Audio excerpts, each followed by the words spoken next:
C'est le 27 août 2021 que Gabi Petito, une jeune femme de 22 ans, disparaît alors qu'elle fait un road trip avec son compagnon Brian. Quelques jours plus tard, le 17 septembre 2021, c'est Brian, à son tour, qui se volatilise. Que s'est-il passé cet été pour ce jeune couple américain qui partageait toutes les images de leur voyage sur Instagram et YouTube? Et comment les internautes ont-ils réussi à élucider cette affaire grâce à des images internet? C'est ce que nous allons découvrir aujourd'hui dans cette nouvelle Auroria.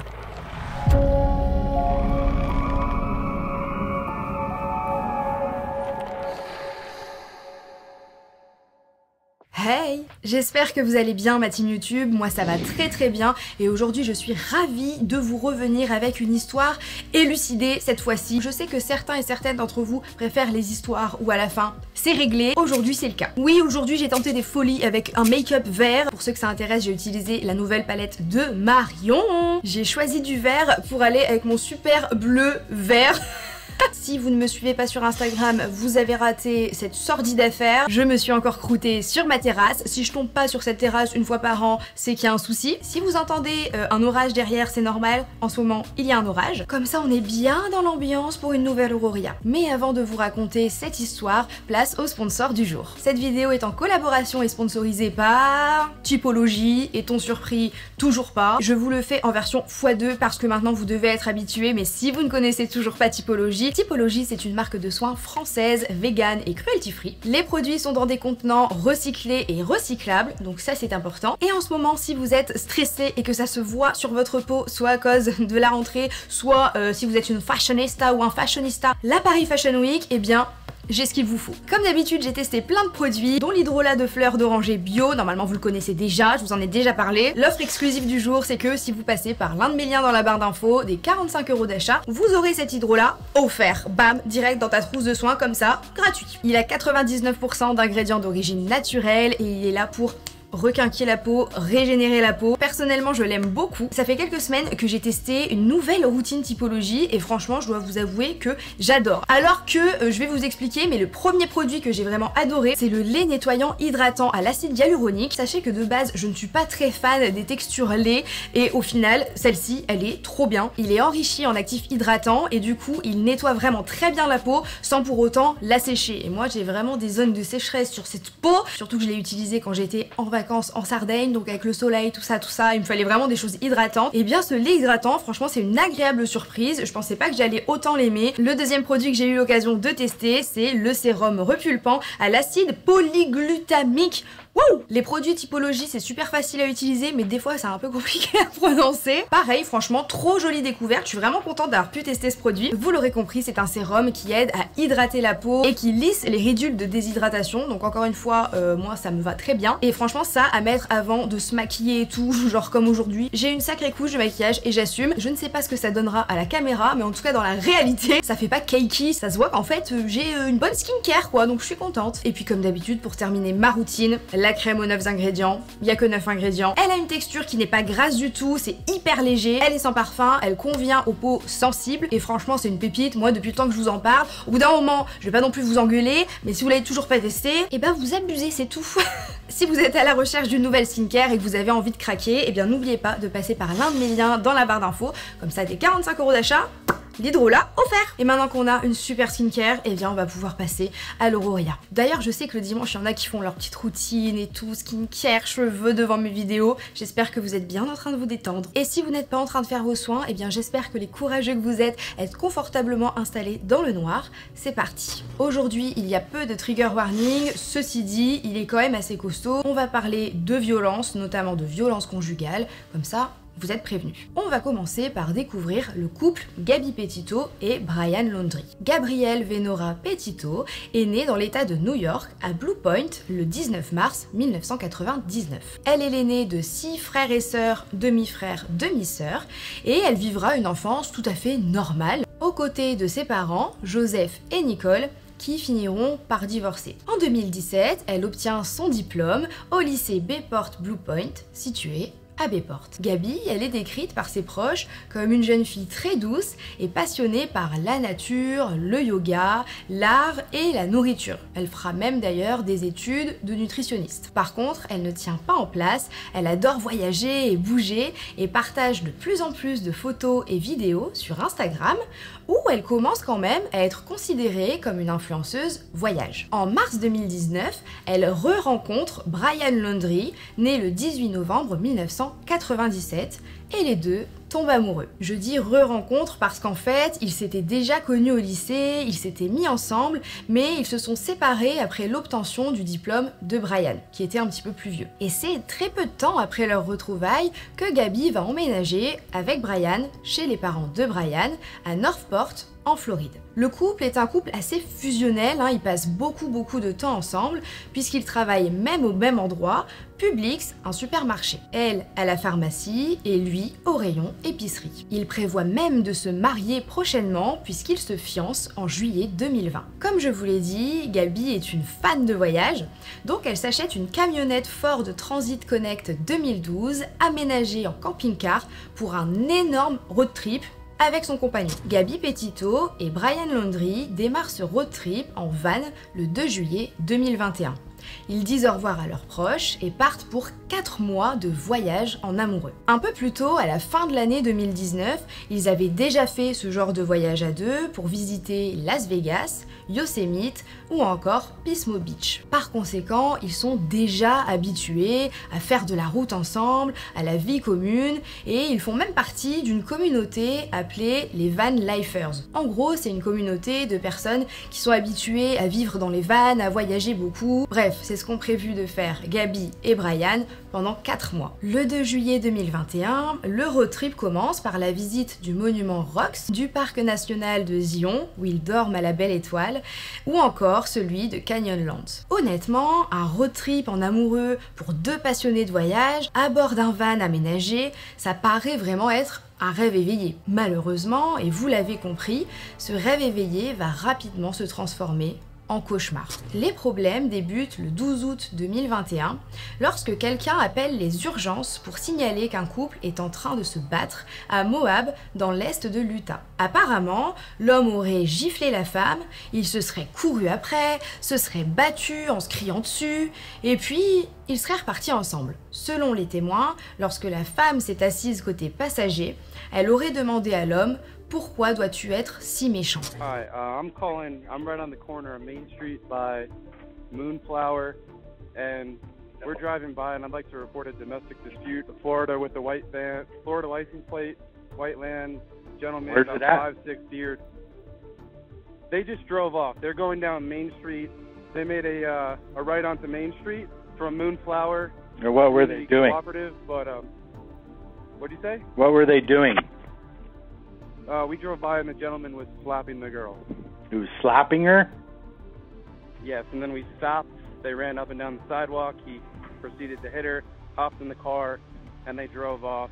Après ces déclarations, des agents de police se rendent sur les lieux et contrôlent une camionnette qui roule un peu bizarrement. Le couple, c'est bel et bien Gabi Petito et Brian Laundrie. Les policiers retrouvent Gabi en larmes et toute la scène est filmée pendant plus d'1 heure par les policiers présents sur place. Je préfère vous prévenir et réinsister sur le trigger warning des violences conjugales notamment, parce que ce sont des images qui sont un peu difficiles à voir, et surtout en tant que femme, je trouve. Sur ces images, on voit que Gabi, elle minimise quand même pas mal sa dispute avec Brian, en allant même jusqu'à prendre toutes les responsabilités, en parlant de ses tocs. En gros, elle explique que Brian, il est rentré dans le van sans s'essuyer les pieds, et qu'elle, elle a un peu des tocs de propreté qu'elle a pas accepté, en gros, qu'il rentre dans le van sans s'essuyer les pieds. Ensuite, on comprend qu'il l'a enfermée en dehors du van pour qu'elle se calme, etc. On remarque également des traces de coups sur le visage de Brian. Bref, il y a clairement des abus dans cette relation. You want to place your vehicle into park and go ahead and turn it off for me? No, park? Oh, it isn't park yet. Okay, turn off your engine. Go ahead and set your keys on the dash for me, all right? What's your guys' names? Gabby. Gabby, Brian? Okay. What's going on? How come you're crying? I'm just sorry. We've just been fighting this morning. Some personal issues. long day. We were camping yesterday and camping got stuff, flies and stuff. I'm sorry I hit the bump there. I was distracting him from driving. I'm sorry. Can I get you to step out of the vehicle for me, man? Yeah. Just hang tight right there. Do you mind if I take your keys and just put them on your hood? Yeah, buddy. I'm so Thank sorry. you. Oh, no, you're fine. SO229, I have the female that was on the passenger seat separated from the male. Keys are on the hood. You want to tell me what's going on? Yeah, I don't know. It's just some days I have really bad OCD, and I was just cleaning and straightening up the back of the van before, and I was apologizing to him and saying, I'm sorry that I'm so mean, because sometimes I have OCD and sometimes I just get really frustrated. Not like mean towards him, I just like, I guess my vibe is like, I am like in a bad mood. And I was just saying, I'm sorry if I'm in a bad mood. I just really stressed. I had so much work I was doing on my computer this morning.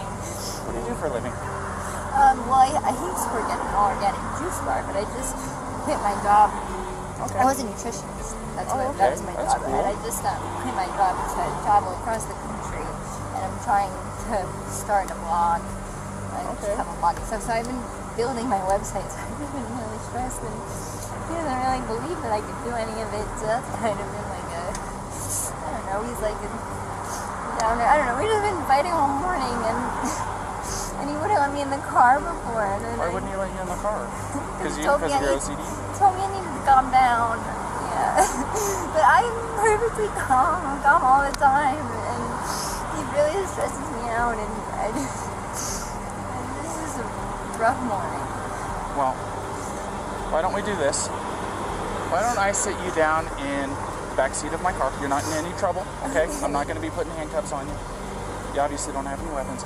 I'm going to get you into the air conditioning, let you take a breath, relax a little bit, and then I'll come back and talk to you in a few minutes, okay? Okay. Alrighty. Like I said, you're not in any trouble. So just go ahead and take a seat.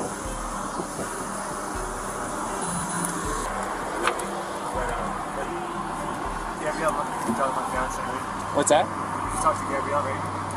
Yeah, I just spoke to her. Yeah. So, you want to do me a favor? Let's go ahead and get you to step out of the vehicle, alrighty? You're not in any trouble right now. So, tell me what's going on. She just gets worked up sometimes, and I try and really distance myself from her, so like I locked her car and I walked away from her. What happened this morning is that she's trying to start up like her own little website blog and everything, so I give her time. And we really had a nice morning, if anything, but she just got worked up as we were trying to get going and get our day going because we want to go like arches before this stuff every time. Okay. You want to tell me about those scratches on your face? She had a cell phone in her hand, that's why I was pushing her away, because she wanted me, I locked the keys so I could walk away. I said, let's just take a breather and let's not, go anywhere. Let's just calm down for a minute because she was getting a little worked up.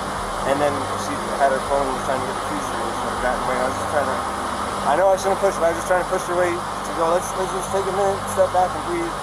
And she got me with her phone. Can I see your hand? Oh, you got a mark right here. Oh, that's from a wire. That's from a wire? Yeah. You want to tell me about hitting that curb? Hitting the curb was her grabbing the wheel. She grabbed the wheel? Yeah. She said, I can't believe we're getting pulled over, and then she grabbed the wheel. What about the speed? Did she take over the...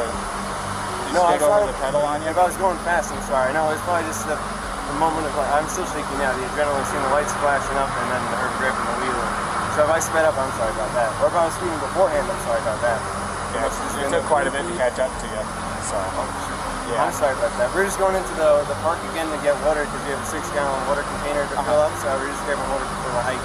Okay. And I was trying to keep everything calm and quiet because there's plans still to go for a hike. And then she grabbed, I'm really sorry about that. Quick question. You said you were hitting him in the arm. Did you grab the steering wheel? No, I didn't. You did not touch the steering wheel? But only for like a second because I just saw the lights come on and it was more just like, you're an idiot. Like, But did you grab the steering wheel and like No. swerve or anything like that? No. I didn't touch the steering wheel at all. Okay. I'm going to go ahead and close this door again. Do you have enough air back here or do you want me to kick it up some more? Do you have any water? I will see if I can find some. Okay, no worries. Thank you. Yeah, do you know if she takes any? She's crazy. No, I don't think so. No, none that I know of. Vous savez que d'habitude j'essaye toujours de rester le plus neutre possible, mais aujourd'hui je vais un petit peu prendre parti parce que si je peux sensibiliser surtout les jeunes femmes qui me regardent aujourd'hui, eh bien je vais le faire. Sachez que quelqu'un qui au quotidien vous pousse à bout pour ensuite utiliser vos réactions à leur comportement abusif pour dire non mais de toute façon elle est folle, eh bien c'est à fuir. Fuyez le plus loin possible et ne vous retournez jamais parce que parfois ça peut aller très loin, voire trop loin. Pourtant, pour en revenir à l'histoire de Gaby, eh bien les agents sur place ne classeront pas l'affaire dans les violences conjugales, ce qui aurait valu une arrestation, mais dans les affaires de troubles mentaux. Et pendant l'enquête qui se déroulera après le drame, le chef de la police prendra congé. Et je pense que c'est parce qu'il connaît totalement sa part de responsabilité là-dedans. S'il y avait eu ce jour-là une arrestation, peut-être que la suite n'aurait pas été la même. La police demandera quand même au couple de se séparer une nuit. Gaby garde alors le van et Brian dort à l'hôtel. Quelques jours plus tard, le 17 août, Gaby dormira dans un hôtel près de l'aéroport de Salt Lake City pendant que Brian part à Tampa. Ils avaient tous les deux un espace de stockage, un box en fait avec des affaires dedans et Brian est parti le vider pour économiser de l'argent puisqu'ils envisageaient de prolonger leur voyage. Le 25 août, Gaby parle à sa mère une dernière fois pour lui dire qu'elle est avec Brian dans le parc national de Grand Teton, dans l'Utah, puis poste une photo d'elle sur Instagram. Le 27 août 2021, c'est la journée où tout bascule. Même s'il n'y a pas vraiment de date officielle par rapport au drame, vous allez comprendre. Ce 27 août, des témoins rapportent que le couple a déjeuné au restaurant mexicain Mary Piglet's à Jackson Hole. Selon eux, Brian se serait disputé avec le personnel à propos d'argent et Gaby serait même revenue plus tard en larmes pour s'excuser du comportement de son fiancé. C'est également ce jour-là que les dernières images du couple seront filmées par des caméras de surveillance dans un supermarché.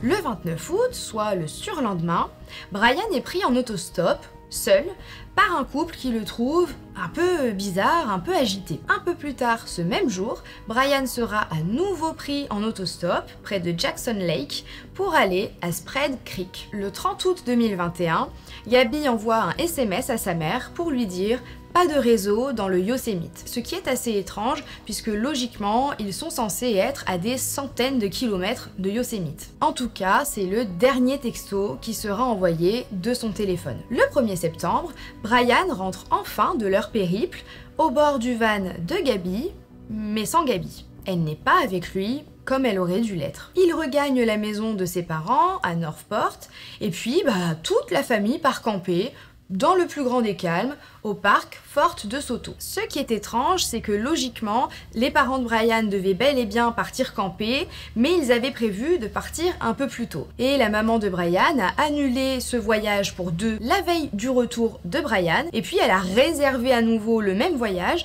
mais pour 3 personnes, à des dates un peu plus loin. 11 jours plus tard, le 11 septembre 2021, toujours sans aucune nouvelle de leur fille, les parents de Gaby, vraiment très inquiets, signalent à la police la mystérieuse disparition de Gaby.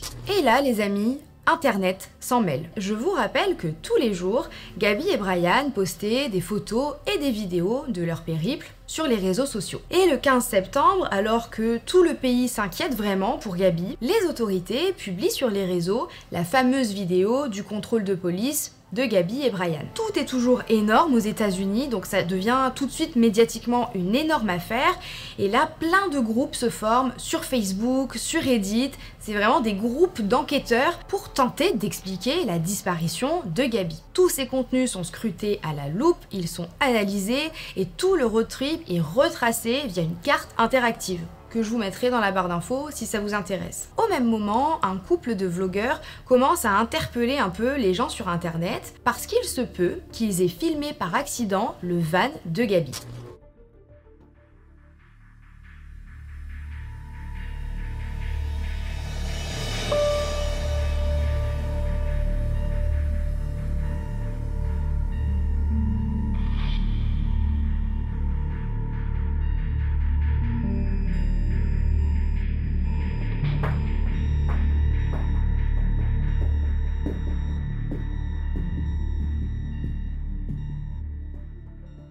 Ils ont une caméra fixée sur leur voiture en gros, et ils remarquent que le van est immatriculé en Floride. Comme eux aussi ils venaient de Floride, ils ont même hésité à s'arrêter pour dire bonjour. Mais le van, il était sombre, il était poussiéreux, on aurait dit qu'il y avait personne, donc sur le coup ils ne se sont pas arrêtés. Grâce à certains internautes qui reconnaissent le chapeau de Gaby posé sur le tableau de bord, on est pratiquement sûr que c'est bel et bien leur van. Et c'est vrai que quand on regarde les images une première fois, on dirait qu'il n'y a personne. Seulement, encore une fois, les gens sont vraiment à fond dans cette enquête, donc ils regardent les images au ralenti. Et ces images au ralenti nous donnent une toute autre version, puisque la porte du van est ouverte et qu'à un moment donné, quelqu'un la ferme.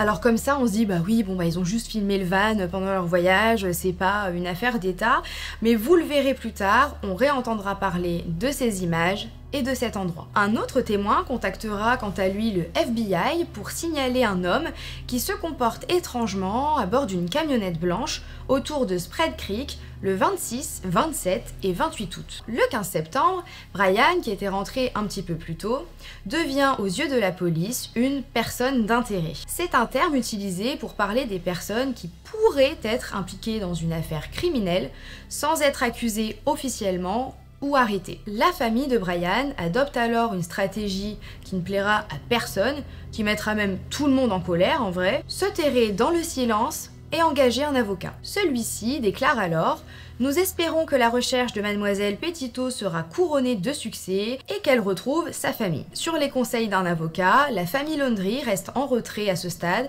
et n'a pas d'autres commentaires. Brian ne répondra à aucune question, il ne dira jamais rien quand on lui demande où est passée Gaby. Ce qui, à l'époque, a rendu dingue tout le monde, que ce soit sur internet, que ce soit sur place, même les parents de Gaby était halluciné. T'es censé te marier bientôt en fait avec notre fille et là tu sais pas nous dire où elle est, tu ne veux pas nous dire où elle est, c'est quoi ce bordel? La maison familiale de Brian sera placée sous surveillance en vain, puisque le 16 septembre, les Laundrie signalent la disparition de Brian qu'ils n'ont pas revu depuis le 13 septembre. C'était bien la peine de placer la maison sous surveillance. À ce stade de cette Auroria, je suis persuadée, vous connaissant, que vous avez déjà un avis bien tranché sur le dénouement de l'affaire Gaby Petito. C'est le 19 septembre que, dans la zone de camping de Spread Creek, sont malheureusement retrouvés les restes de Gaby. Selon l'autopsie, elle est morte 3 à 4 semaines avant la découverte de son corps et elle est décédée par strangulation. Elle a été étranglée à mort. Et ses restes sont retrouvés à moins d'1 kilomètre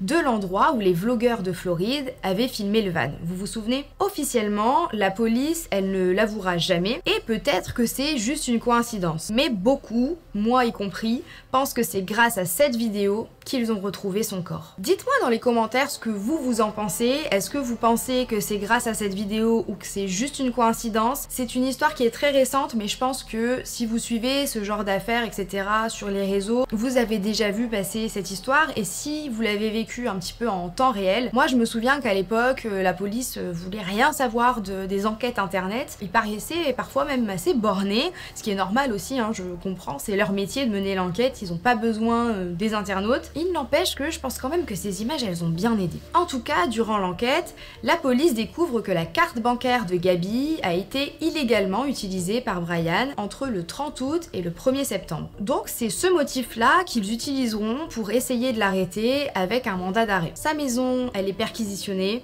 mais rien de compromettant n'est découvert. Et personne n'arrive à mettre la main sur ce potentiel meurtrier. Jusqu'au 20 octobre. Ce jour-là, le squelette de Brian est retrouvé dans un parc de Myakkahatchee Creek. Le corps a été en partie dévoré par les animaux sauvages. Grâce à un médecin légiste et à un anthropologue, on apprendra que Brian est mort parce qu'il s'est tiré une balle dans la tête. Près de son corps, les enquêteurs trouvent un carnet dans lequel il avoue avoir tué Gabby Petito parce qu'elle était blessée et mal en point. J'ai mis fin à sa vie.